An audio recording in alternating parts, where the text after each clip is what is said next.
Question 2 asks us to find the value of x. You're going to express it in simplest radical form.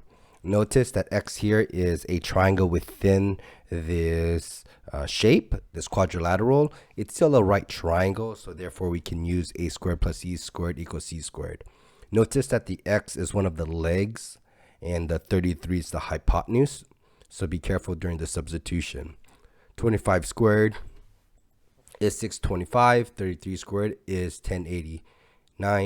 Subtract to both sides, x squared is equal to x squared is equal to 464. When you square root it, that actually can be broken down.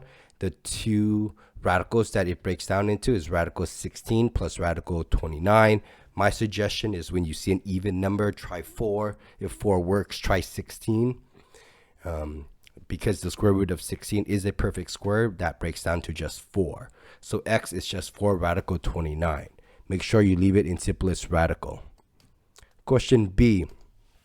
Notice that the x is a leg that is on a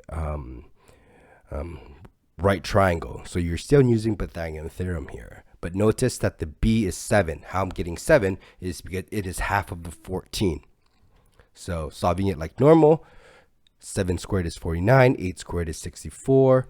Minusing 49 to both sides. You can't take the square root of 15, so you just leave it like that. So x is the square root of 15. Notice x is also the is the altitude of this isosceles triangle.